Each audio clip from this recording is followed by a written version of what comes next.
Dieu, à cause de la désobéissance et à cause de toutes sortes de méchanceté que nous pratiquons, Dieu s'était un peu retiré de l'homme, mais Dieu n'avait pas abandonné l'homme. Alléluia. Amen.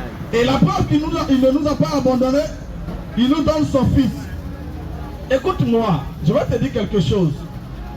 Quand ton père à la maison, hein, il t'a vu naître, il était heureux. Il a déboursé une forte somme d'argent pour que tu sois au niveau où tu es aujourd'hui. C'est la preuve qu'il t'aime. Est-ce que tu comprends ça? Alléluia. Il t'a envoyé à l'école et en fait tout ce que tu lui donnes comme facture, même s'il n'a pas ça sur lui, il va se débrouiller. Hein? Il va se débrouiller pour trouver quelque chose pour juste te prouver qu'il t'aime. Hein? Et c'est à peu près le même mode opératoire que Dieu utilise envers les humains, envers ses enfants. Alléluia. Le problème avec l'humanité ou avec les humains, c'est que nous sommes rebelles de nature. Nous avons un mauvais cœur dès la naissance. Pourquoi? Parce que dès notre naissance ou dans notre jeunesse, nous sommes sujets à, ou bien nous sommes poussés à vraiment faire le mal. Bien vrai que nous ne sommes pas, nous ne voulons pas faire du mal, mais on se retrouve en train de faire le mal. Et ça, c'est quelque chose qui nous est imposé involontairement. Alléluia. Alléluia. Et vous allez voir quelqu'un comme ça qui, un père de famille, a déboursé une fortune pour envoyer son enfant aux États-Unis pour aller étudier. Et comme par magie, hein, comme par magie, cet enfant sur qui il a beaucoup investi retourne au pays, mais il retourne avec une autre nature qu'il a eu à développer étant sur ce territoire.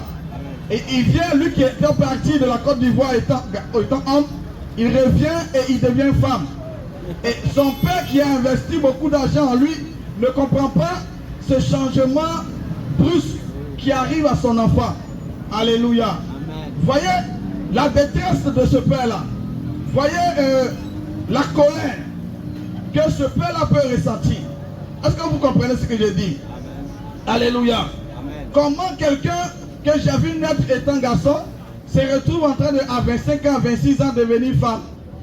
C'est une incompréhension. Et ça dépasse même les forces de son père. Parce qu'il commence déjà à envisager même et prendre cet enfant-là. Parce qu'il s'est dit que non, j'ai investi à pète. Est-ce que vous comprenez?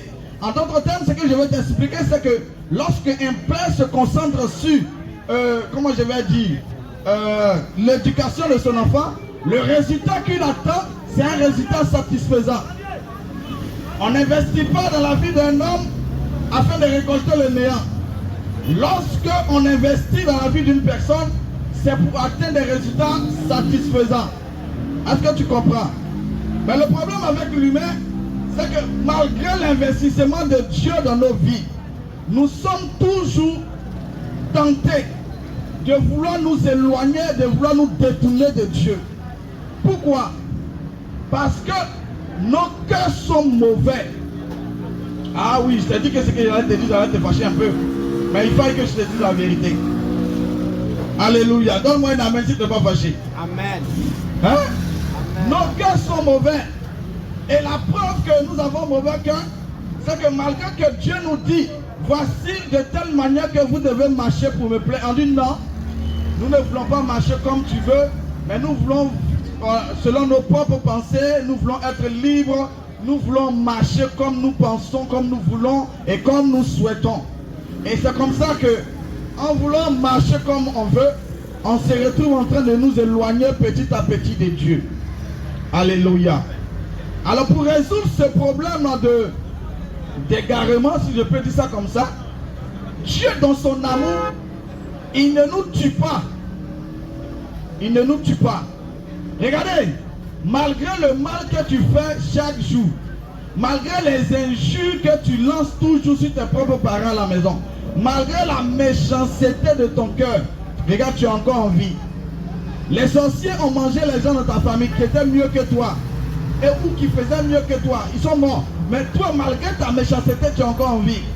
Et pour toi, tu penses que c'est comment je vais dire, c'est un ticket gratuit pour que tu puisses continuer dans ta mauvaise voie. Je suis en train de te dire, la méchanceté que tu es en train de manifester là, en fait, tu es esclave de cette méchanceté parce que cette méchanceté t'a été imposée. Est-ce que tu comprends ce que j'ai dit? Je vais bien t'expliquer ça en utilisant d'autres images. Amen. Voyez-vous, très souvent dans nos familles, on a nos soeurs qui gèrent busy, on a nos frères qui sont drogués, hein, qui prennent la drogue. Et on a tendance à vouloir se fâcher vis-à-vis de ces personnes-là. Pourquoi?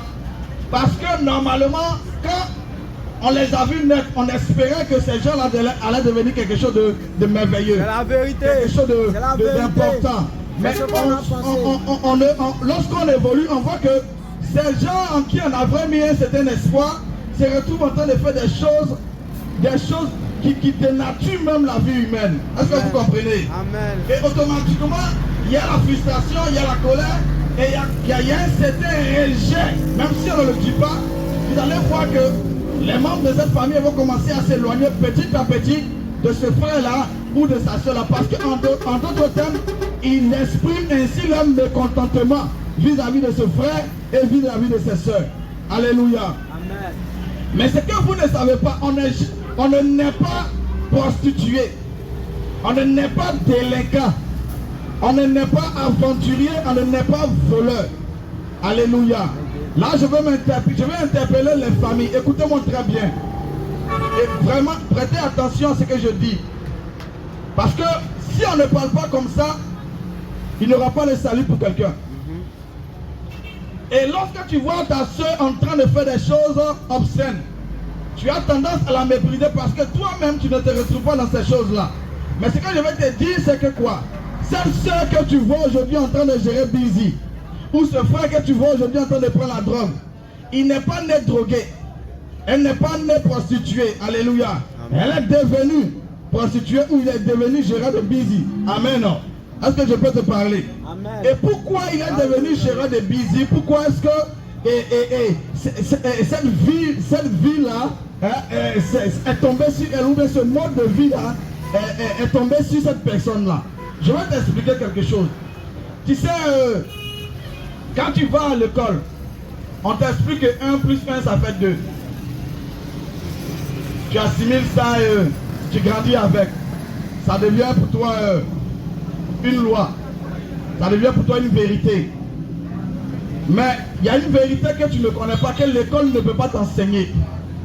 Et la vérité que l'école ne t'enseigne pas, c'est la spiritualité. Vous savez, on peut naître intelligent, on peut naître très grand, avec une grande destinée, et puis devenir voyou. C'est la vérité. On peut naître avec une très grande étoile. Même les féticheurs sont d'accord pour te dire que tu as une grande vie. Mais tu peux devenir un homme misérable sur cette terre. Tu sais pourquoi? Même avec tes diplômes que tu accumules pendant tant d'années, tu peux devenir quelqu'un de misérable. Parce qu'en fait, tu as oublié un aspect très important de la vie humaine. C'est que la vie elle-même se résume en la spiritualité. C'est la vérité. Tout ce que nous voyons de physique émane du spirituel. Et un homme qui est intelligent ou qui veut réussir sur ce monde, dans ce monde-là, doit vraiment prêter attention et doit faire très attention à la spiritualité. Alléluia. Amen. Moi qui suis en train de te parler, j'ai été à l'école. Je t'explique un peu mon parcours, tu as attrapé un peu ta tête, mais je vais t'expliquer beaucoup de choses. Écoute-moi. Si tu négliges le volet spirituel de ta vie, je suis en train de te dire, même avec tous les diplômes que tu as, tu risques de devenir très malheureux. Oui, très malheureux, et tu peux vivre une vie qui n'est pas ta vie. Est-ce que je peux te parler? Hein? Tu peux vivre une vie qui n'est pas ta vie.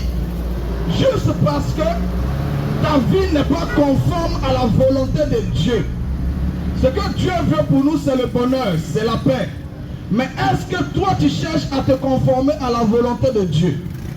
La volonté de Dieu pour toi, ce n'est même pas d'abord que tu sois riche. C'est que ton âme soit sauvée. C'est la vérité. Hein? Il y a des gens qui sont très riches, qui sont devenus ivrognes. Leur richesse les a conduits dans l'ivrognerie. Il y a des personnes très riches qui sont devenus des sugar daddy, qui vivent une vie dépravée. Donc en fait, je peux te parler? Ah, je vais te parler aujourd'hui. Moi, je te parle la vérité, dis la vérité. Je sais que tu vas m'écouter. Et tu dois m'écouter, c'est salutaire pour toi. Donc tout ne se résume pas uniquement à l'argent. Mais aujourd'hui, on a un langage un peu bizarre. C'est que tout ce qu'on fait doit tourner autour de l'argent. C'est devenu comme une forme d'adoration. Et sans le savoir, la jeunesse est en train de s'embrouiller dans ces choses-là.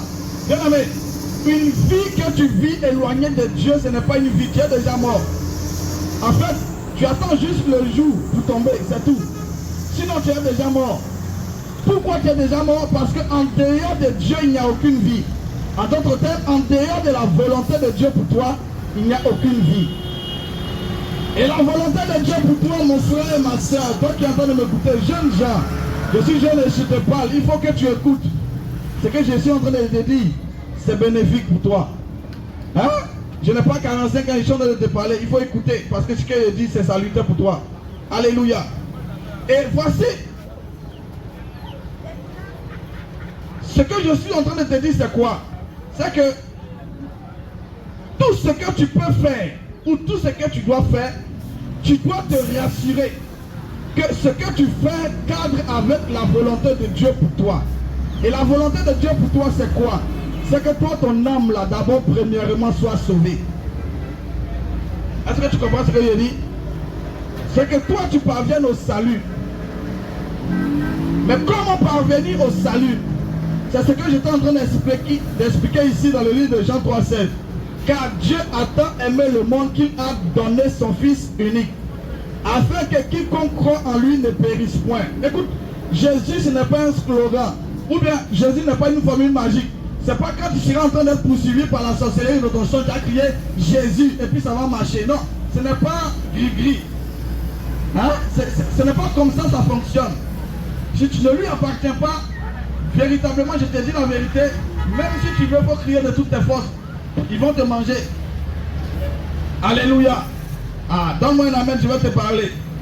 Il dit, celui qui, afin que quiconque croit en lui ne périsse point, mais qu'il ait la vie éternelle. Est-ce que tu sais, maman, papa, jeune frère, grand frère pour certains, est-ce que tu sais que la vie éternelle, c'est la plus grande richesse qui existe et que Dieu a donnée à l'humanité? La vie éternelle, c'est la plus grande richesse qui existe. Je dis bien, la vie éternelle, c'est la plus grande richesse que Dieu a donnée aux humains. Mais pourquoi tous les hommes ne convergent pas vers cette richesse-là? Pourquoi les hommes ne vendent pas ce qu'ils prétendent avoir comme richesse sur cette terre pour s'accaparer cette vie éternelle? Parce que beaucoup de personnes ne veulent pas se conformer à la volonté de Dieu et ne veulent pas se soumettre à la parole de Dieu. Bien aimé, écoute, je vais te dire quelque chose. Au verset 18, il dit, celui qui croit en lui n'est point jugé, mais celui qui ne croit pas est déjà jugé. Vous voyez, dans ce passage-là, il faut que tu fasses très attention à ce qu'il a été écrit. En d'autres termes, aucun homme sur cette terre ici ne pourra te juger ou n'a le droit de te juger. Est-ce que tu comprends? C'est en français.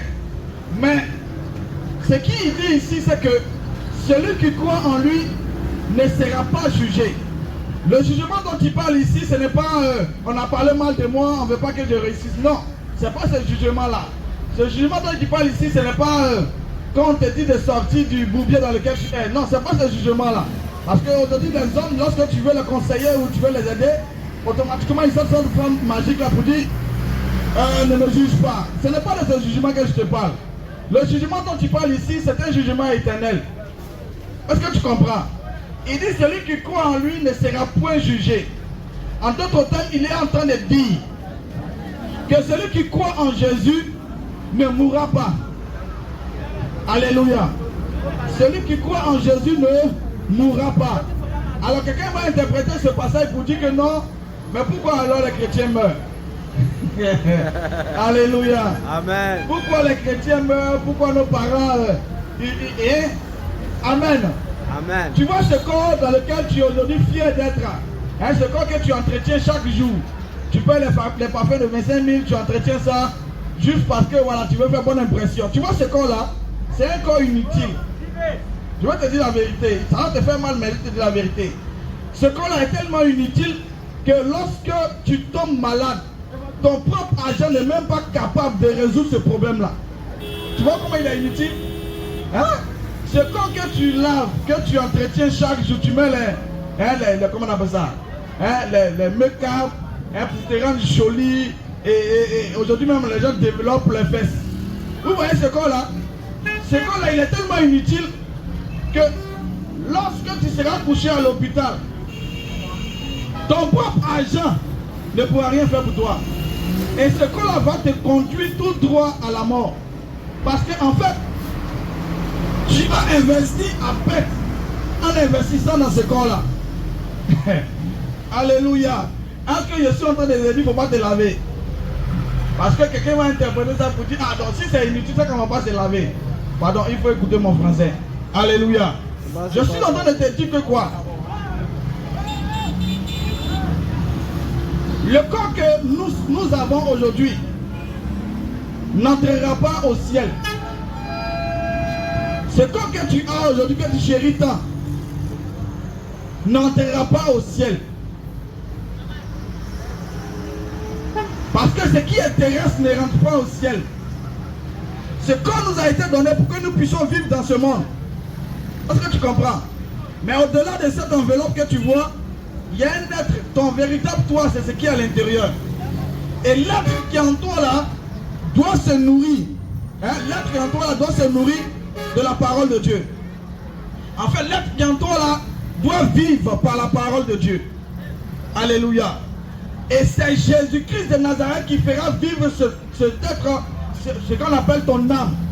C'est cet être-là qui pourra vivre éternellement. Si et seulement si tu acceptes Jésus-Christ comme Seigneur et Sauveur. Hein? Je peux te parler? Donne-moi un amen et je te parle. Alléluia. Bien-aimé, j'ai été comme toi.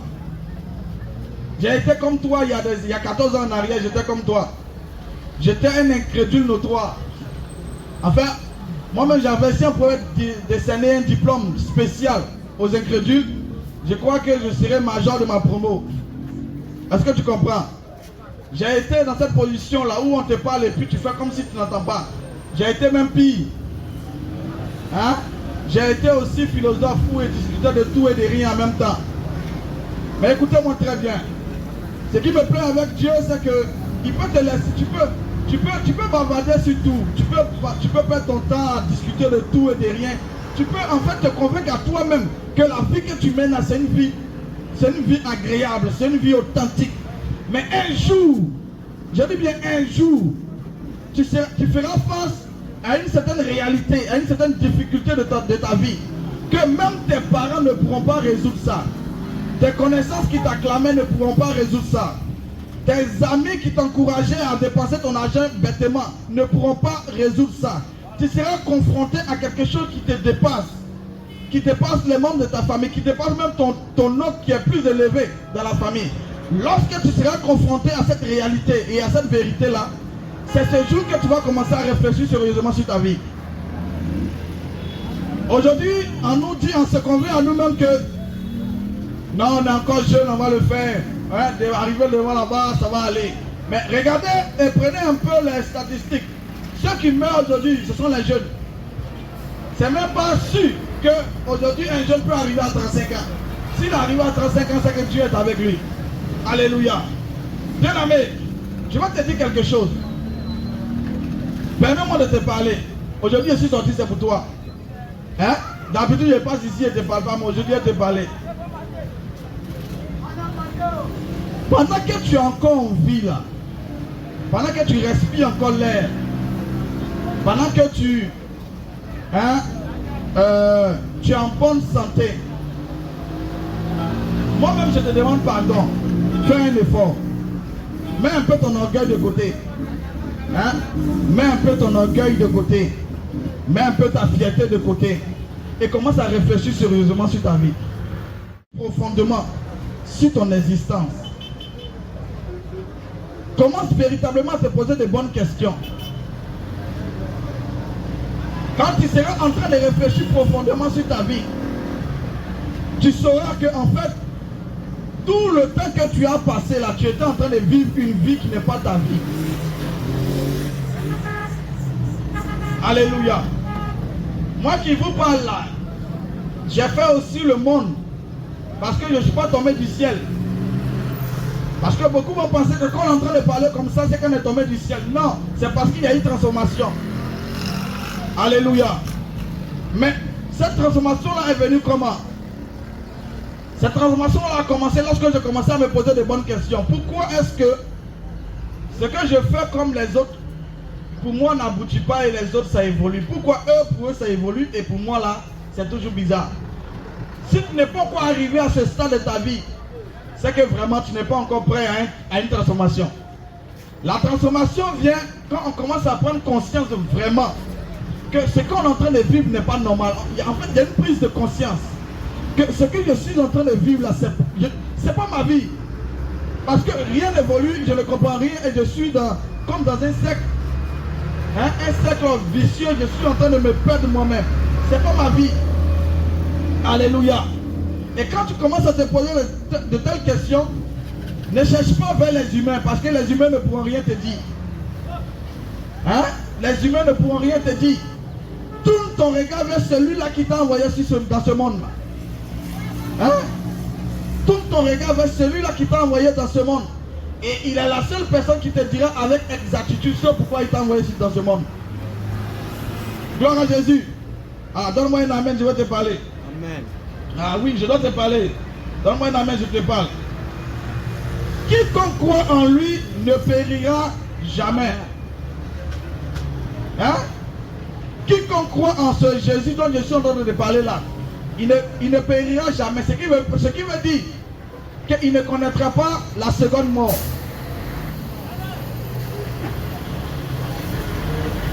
Il ne connaîtra pas le jugement éternel. Il ne connaîtra pas la damnation.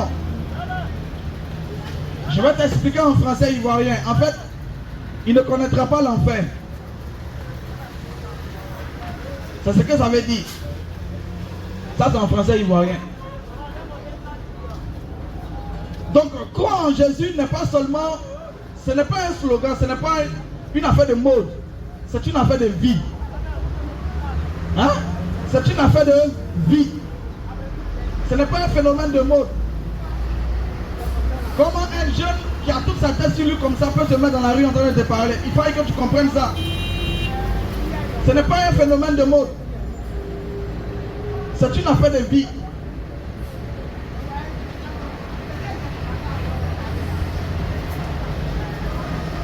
Lorsque tu veux construire une maison, tu prends des années pour investir ou bien tu prends des années pour épargner de l'argent. Parce que ton projet c'est de bâtir au moins une grande bâtisse et de mettre peut-être ta famille à l'aise. Mais est-ce que tu sais que tu arriveras à bâtir cette grande bâtisse là si et seulement si tu es encore en vie? Mais c'est comme on oublie cet aspect là, on met ça un peu de côté, on dit bon, telle année je ferai ceci, telle année je ferai... Mais le nombre d'années que tu es en train de te donner pour vouloir bâtir cette bâtisse là, est-ce que tu es sûr et que tu es convaincu que tu arriveras là-bas? Question. Vous voyez? Voici un grand mensonge que le diable a mis dans nos yeux pour nous faire croire qu'on est maître de nos vies, que nos vies nous appartiennent. Bien aimé, je vais te décourager. Si ta vie t'appartenait, pourquoi jusqu'à présent tu n'es pas riche? Si ta vie t'appartenait, pourquoi jusqu'à présent là, tu n'as pas construit une œuvre que tu voulais construire là? Parce que si ta vie t'appartient, c'est que le lendemain, tu peux te lever et dire aujourd'hui je fais ceci, aujourd'hui je fais cela, parce que ma vie m'appartient. Si ta vie t'appartient, pourquoi quand la maladie te frappe là, tu ne dis pas aujourd'hui la maladie va-t'en, je suis guéri et puis le lendemain tu te mets au boulot. En fait, le mensonge dans lequel plusieurs sont en train de se noyer, est un peu bizarre. En fait, c'est un peu bizarre parce que comment quelque chose qui est beaucoup visible et on fait comme si on ne voit pas. Bien aimé, la vie que tu as là n'est pas ta vie. Le propriétaire de cette vie-là, il décide de te tuer aujourd'hui ou il décide de te laisser. Donc ne vis pas comme tu as envie de vivre. Vis comme lui te demande de vivre parce que c'est lui. C'est à lui qu'appartient cette vie-là. Mais dans notre rébellion organisée contre Dieu, on dit non, on ne veut pas vivre comme il nous demande parce que cette vie-là, nous ne voulons pas ça. Écoute-moi. Je vais te raconter un témoignage. Je vais te raconter un témoignage. Un jour, j'étais allé au sud de Cocody. Parce que ma femme était là-bas. Et lorsque je suis rentré dans l'hôpital là, la première des choses que j'ai constatées, c'est que on a l'impression que tous ceux qui rentrent et qui sortent, ils sont égaux. Quand je parle du CHU à l'hôpital, c'est à l'hôpital tu vois que lui-même qui a des milliards, qui a des millions, en fait il n'est rien. C'est à l'hôpital tu vois que lui qui a au moins 1000 employés, hein, ou bien 1000 serviteurs, 1000, voilà, citez ce que vous connaissez. Lorsque tu arrives, tu le vois coucher, tu te demandes, mais comment ce type-là qui a tous ces milliards-là, il est couché comme ça, comme un vagabond? Et on a l'impression qu'entre le pauvre et le riche, il n'y a pas de différence. Ils sont tous couchés dans le même endroit et ils vivent les mêmes situations. Alléluia. Attends, je vais te parler, tu vas comprendre. On a l'impression que, arrivé à ce niveau-là, ils sont tous égaux. Parce qu'ils vivent tous la même situation. Amen. Le riche comme le pauvre. Et quand je suis arrivé au sud, il y avait un professeur d'université. Il était couché en île avec Corona. Le gars avait tellement maigri. Il dit tellement qu'il avait maigri. Je me suis demandé, mais vous êtes sûr que le gars là c'est un professeur d'université? On dit c'est un professeur d'université qui est couché là.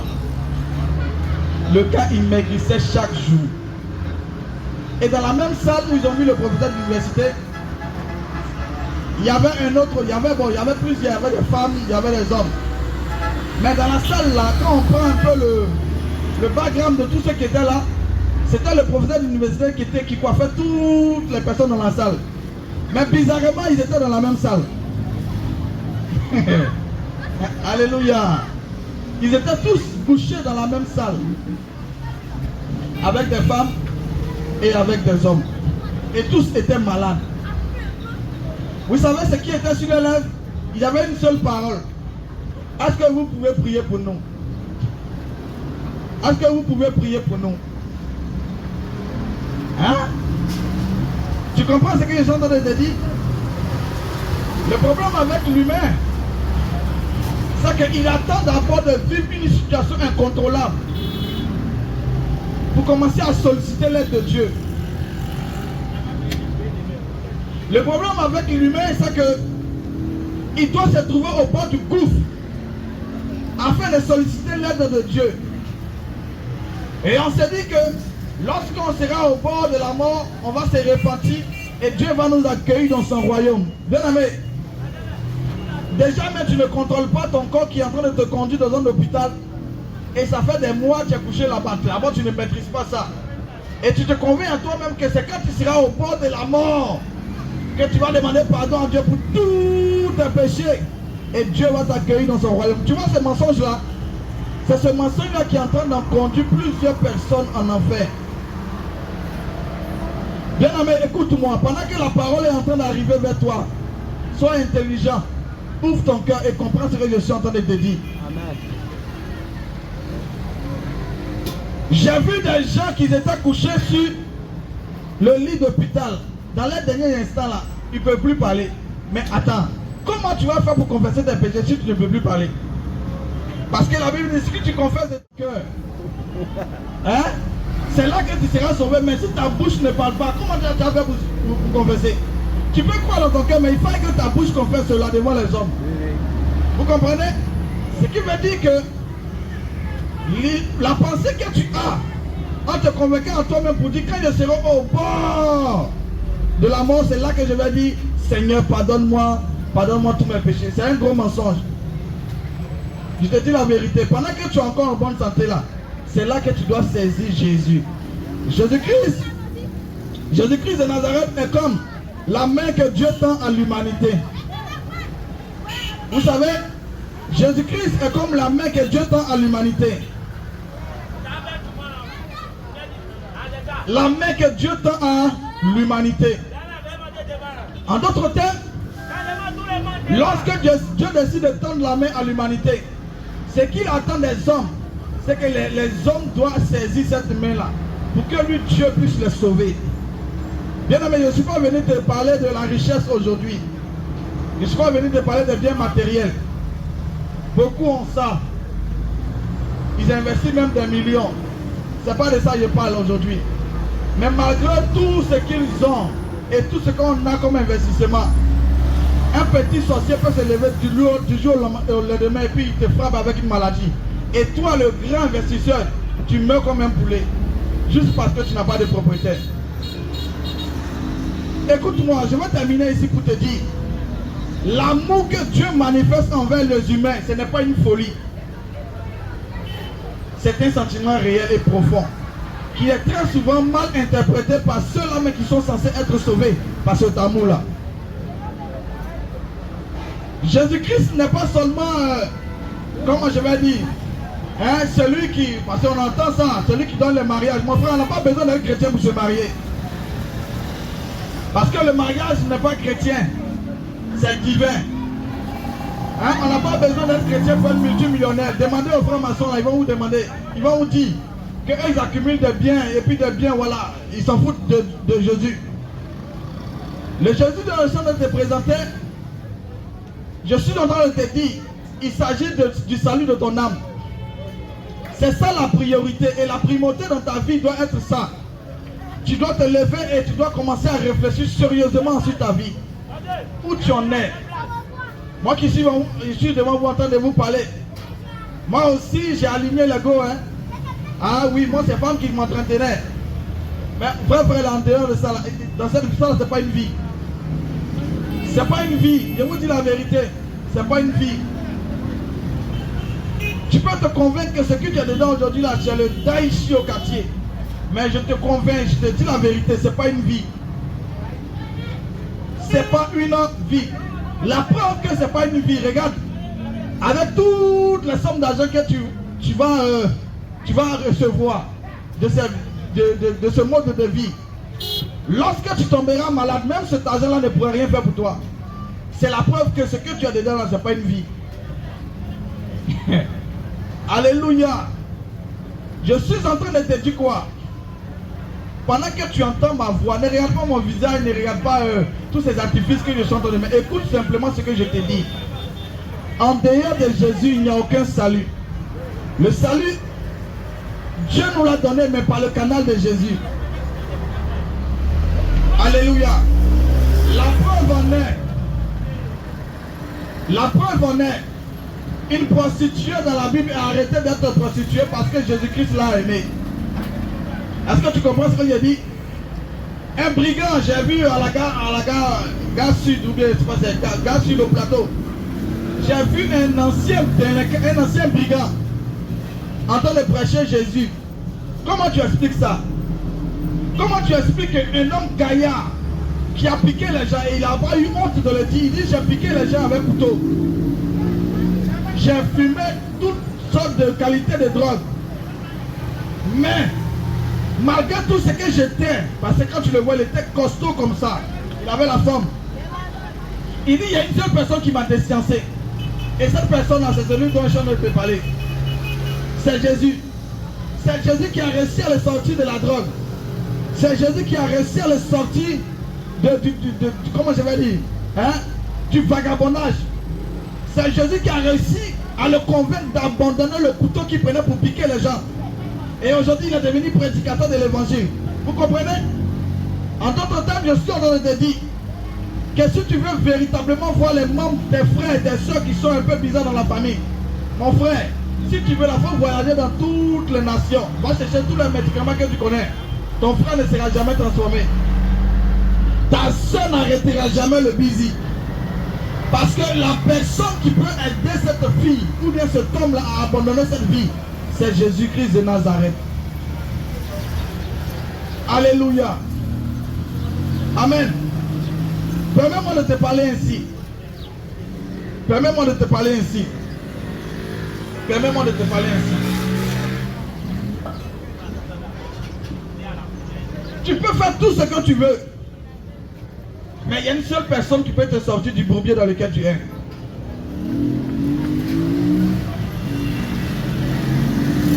Il y avait des jeunes gens qui venaient me voir et qui me disaient que, ah, vrai là, nous, on fait tout possible, mais on ne peut pas arrêter la masturbation. Écoutez-moi très bien, c'est un témoignage de plusieurs jeunes qui sont venus me voir. Ils disent qu'ils font tout possible. Mais quand il dit qu'il va arrêter le lendemain, il est en train de faire pire.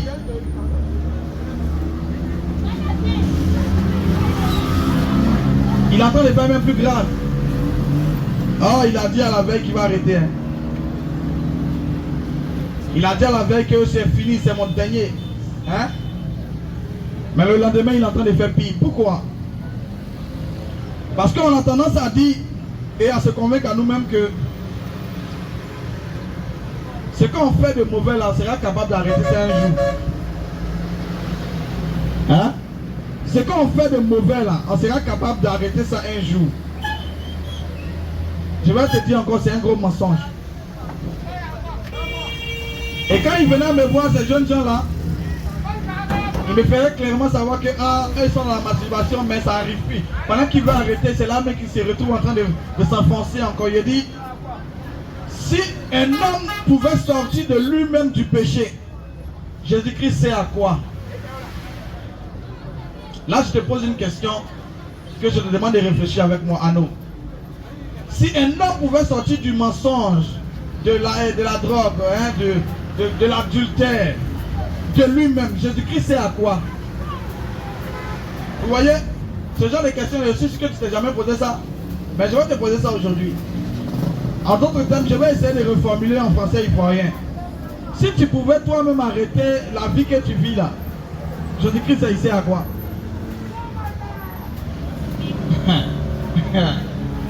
Alors, est-ce que j'ai menti? Hein? Si le voleur dit que demain j'arrête de voler, puis se retrouve en train de voler, s'il pouvait arrêter son vol, mais à ce moment Jésus sert à quoi? Vous voyez? Jésus vient résoudre les problèmes qu'aucun homme sur cette terre ne peut résoudre. Même si tu veux là, ils n'ont qu'à te mettre à Guantanamo, tu vas continuer à voler. Parce que ce qui te pousse à voler là, c'est un esprit. Comment toi tu es charnel, tu veux combattre un esprit? Tu es qui? Tu comprends ça? La fille que tu accuses de prostituée aujourd'hui là, même si c'est vrai, elle ne pourra pas arrêter comme ça la prostitution du jour au lendemain. Parce que ce qui la pousse à vivre cette vie là, c'est un esprit. Et toi tu es homme et tu dis je vais arrêter. Et pendant que tu dis que je vais arrêter le lendemain, tu fais plus pire que ça.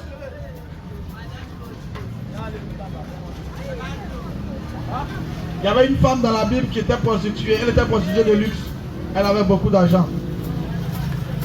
Elle a vu que cette vie-là ne la mérite. Enfin, elle ne mérite pas de vivre cette vie-là. Elle s'est approchée de Jésus. Et Jésus-Christ a eu pitié d'elle. Et son histoire a changé. Je dis bien, elle avait l'argent. Elle avait beaucoup d'argent. Même son argent n'a pas pu l'empêcher d'arrêter la prostitution. Est-ce que tu comprends ce que j'ai dit? Son argent n'a pas pu l'arrêter de se prostituer. L'argent ne peut pas sauver un homme du péché. Il n'y a qu'un seul Jésus-Christ de Nazareth qui peut te sortir du péché. Ma soeur, c'est vrai que tu as la volonté d'arrêter la vie que tu vis là.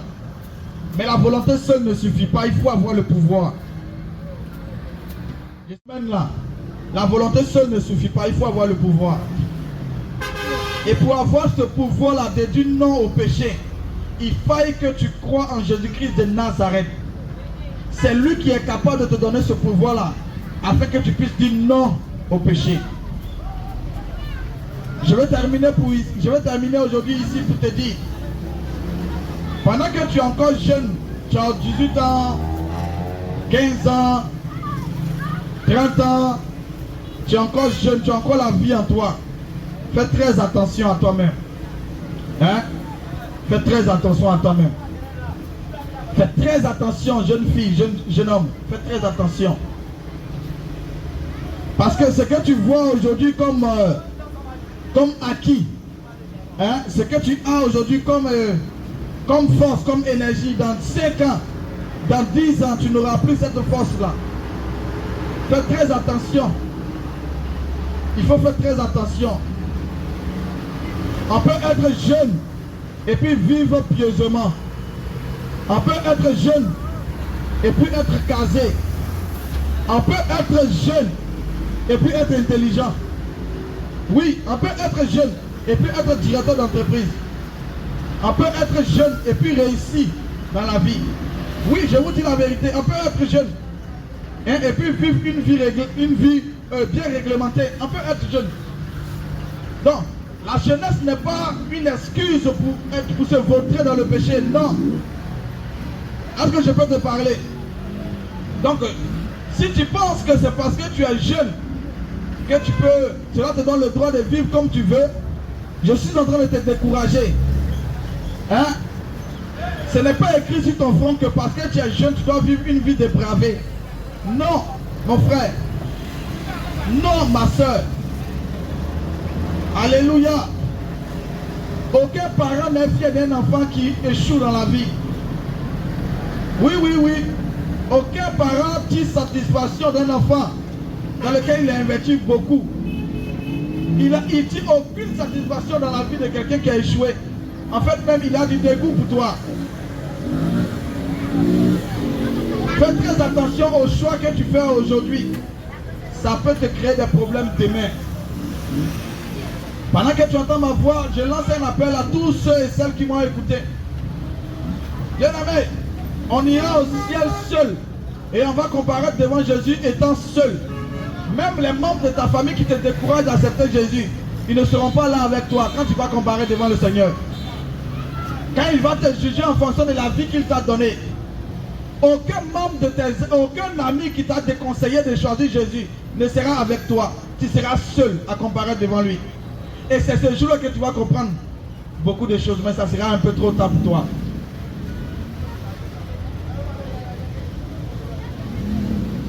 Pendant qu'il est temps, il te tend la main. Pendant que tu es encore en bonne santé là, il faut saisir cette main-là. La main de Dieu qui envoie à l'humanité. Jésus-Christ de Nazareth. Pendant que tu es encore en vie là, il faut saisir cette opportunité de régler et de te conformer à sa parole. Est-ce que parce que je t'ai dit que quand tu vas accepter Jésus-Christ, tes problèmes ont fini? Non. Parce que ce n'est pas de la magie. Mais c'est le salut de ton âme qui m'intéresse. Nous avons tous des problèmes dans la vie. Mais nous avons une assurance parce qu'on a accepté Jésus-Christ. Qu'après cette vie-là, nous serons sauvés. C'est de cette assurance-là que je suis en train de te parler. Et c'est de cette vie-là que je te parle. Donc si tu penses que accepter Jésus-Christ est comment je vais dire, est un passe hein, qui te donne accès tout de suite à la richesse terrestre, je suis en train de te décourager en même temps. Si c'est pour cette raison que tu viens au Seigneur, tu vas très vite fuir ce milieu-là parce que ce n'est pas fait pour des enfants. Alléluia. Que Dieu te bénisse, toi qui es en train de me suivre, toi qui m'as écouté. Je serai encore là demain en train de te parler. Je te parlerai jusqu'à ce que l'incrédulité quitte ton cœur. Hein? Je te parlerai jusqu'à ce que l'incrédulité quitte ton cœur. Aujourd'hui, tu dis que tu ne comprends pas ta vie. Mais comment veux-tu comprendre une vie qui ne t'appartient pas? Alléluia. Hein, mon frère? Comment tu peux comprendre une vie qui ne t'appartient pas? Mais il faut que tu te réfères à celui à qui appartient cette vie-là pour qu'il t'explique. Comment est-ce que tu dois vivre pour le plein? Parce qu'on a tendance à entendre beaucoup de « je ne comprends pas ma vie, je ne comprends pas ma vie, tout ce que j'ai fait échoue, tout ce que j'ai fait ne réussit pas. » Mais comment veux-tu comprendre une vie qui n'est pas ta vie? Bien-aimé, il est temps d'avoir le regard fixé sur Jésus-Christ de Nazareth. C'est un appel que ce soir, pendant que tu es encore là, pendant que tu entends ma voix, c'est un appel.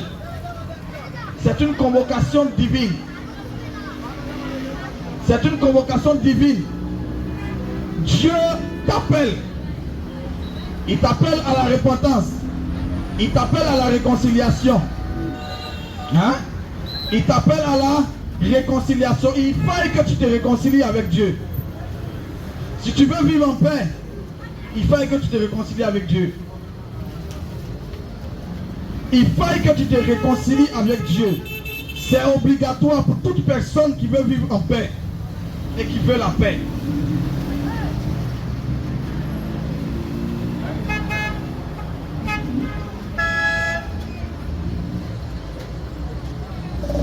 Aujourd'hui, les hommes ont placé leur espoir dans la politique. Non, on cherche la paix, mais dans la politique, je vais vous décourager encore pour terminer. La politique ne peut jamais apporter la paix à une personne. Je peux te dire ça? Ah oui, je te dis la vérité. Je n'ai jamais vu, depuis que je suis né, je n'ai jamais vu la politique libérer un fou. Il y en a tellement de fous dans la rue. Dites-moi, depuis quand la politique a réussi à libérer un fou? Ou bien une prostituée? Tu cherches la paix. En dehors de Jésus, il n'y a aucune paix. Je te dis la vérité. Je te dis la vérité. Même si le président qui va venir là, il nous partage milliards, tu verras toujours des fous et des prostituées.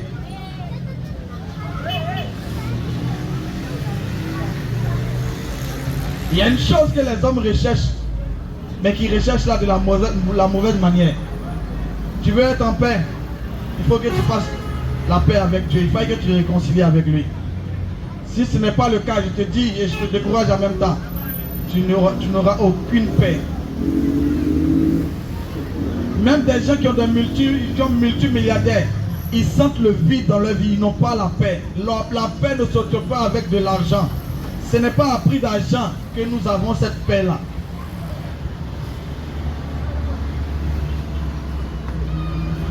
Que Dieu te bénisse et que Dieu te fortifie. Je crois que mon message a touché des gens. Et si tu veux vraiment que on puisse t'aider, parce que je sais que tu as des difficultés, que peut-être que tu ne comprends pas certaines choses, on pourra t'aider. Il suffit juste de nous approcher et on pourra faire, vraiment, on pourra te soutenir. On pourra te soutenir comme il le faut, selon la mesure de foi que Dieu a mis en nous. On pourra t'aider afin que Dieu soit glorifié dans ton histoire. Bien-aimé, je vais m'arrêter ici pour aujourd'hui. Demain, si Dieu fait grâce, on sera là. Mais je vais m'arrêter ici pour aujourd'hui. Et je veux prier pour toi. La prière que je veux adresser à Dieu pour toi, c'est qu'il te donne un cœur intelligent. Que Dieu te donne un cœur intelligent. C'est ma prière pour toi cette nuit. Que Dieu te donne un cœur intelligent. Parce qu'un cœur qui aime la folie ne peut pas écouter les choses de Dieu. Mais si Dieu te donne un cœur intelligent, tu écouteras les choses de Dieu. Et tu te sauveras de cette génération perverse. Que Dieu te bénisse. Seigneur, je prie pour le cœur de toutes ces personnes. Peu importe l'endroit où elles sont assises pour m'écouter. Je vais simplement prier pour l'état de leur cœur. Que toute incrédulité dans leur cœur soit ôtée. Toute méchanceté dans leur cœur soit ôtée. Car il est écrit que toute plante que le Père n'a pas plantée sera déracinée. Je prie de déraciner le cœur de la méchanceté ou la méchanceté dans la vie de tes enfants. L'incrédulité de la vie de tes enfants. Je prie, Père éternel, aussi de consoler les cœurs brisés. Tous ceux qui ont reçu une certaine frustration de la vie à cause d'un vécu, à cause d'une histoire et qui t'ont abandonné. Je prie, Seigneur, de restaurer l'état de leur cœur. Donne à leur cœur d'être une terre fertile afin que la sémence que nous sommes en train d'injecter dans cette terre puisse germer et porter du fruit. C'est dans le nom de Jésus-Christ de Nazareth que j'ai prié. Que quelqu'un dise Amen. Amen. Je vous donne rendez-vous encore demain. Hein? Je vais vous fatiguer un peu cette semaine-là. Hein? Mais supportez un peu. Si nous sortons pour parler comme ça, ce n'est pas pour faire bonne figure. C'est pour aider le maximum de personnes. En fait, nous prêchons Jésus pour vous orienter vers Jésus, vers le Seigneur. Parce que si on vient vous caresser dans le sens du poil, c'est pas évident. C'est pas évident. C'est même pas évident que vous allez vous en sortir. On se doit de vous dire la vérité. Et je crois que le Seigneur va nous aider.